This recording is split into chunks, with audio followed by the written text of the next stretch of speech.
আল্লাহ রাব্বুল আলামিন বলেন যেখানে কোরআন আলোচনা করা হয় ওয়া ইযা কুরিয়াল কুরআনু ফাসতামিউ লাহু ওয়া আনসিতু লাআল্লাকুম তুরহামুন। যেখানে কোরআন আলোচনা করা হয় তোমরা নিস্তব্ধ হও, শোনো, বুঝো, যাতে করে বিষয়টা একমত হয়। আর যদি গন্ডগোল করো তাহলে তোমাদের হাসর হবে। ওয়াকালাল্লাযীনা কাফারু লা তাসমাউ লিহাযাল কুরআন ওয়ালগাউ ফীহি লাআল্লাকুম তাগলিবুন। আবু জাহেল আইন পাশ করলো যেখানে মুহাম্মাদের কোরআনের তেলাওয়াত হয়, যেখানে মুহাম্মদ কোরআনের কথা বলে, সে জায়গার মধ্যে তোমরা গন্ডগোল করো, মারামারি করো, ভটকা ফটাও, যাতে মুসলমানরা কোরআন শুনতে না পারে। ঠিক না বে ঠিক? আল্লাহ কয় আবু জাহেল তুমি আইন পাশ করো আর কোরআনের কথাটা আমি রেকর্ড করে দিলাম।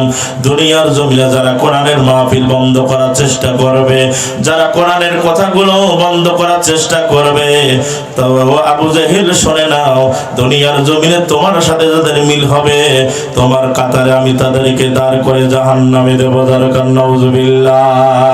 কোরআন হাদিস বাসিলে ভালো মুছে যাবে মনের কালো, আধারাতের ফুল ফুটেছে কোরআনের আলো, ঘরে ঘরে জালো আল কোরআনের আলো, ঘরে ঘরে জালো।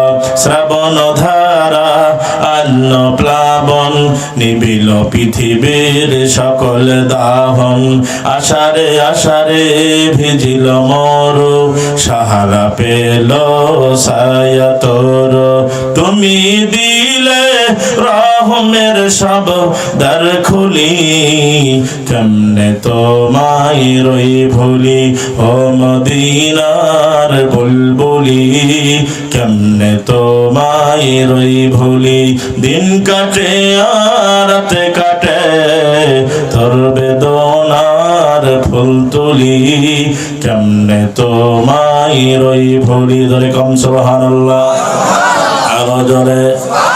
তাইলে কোরআন আল্লাহর জমিন, আল্লাহর কথা হবে।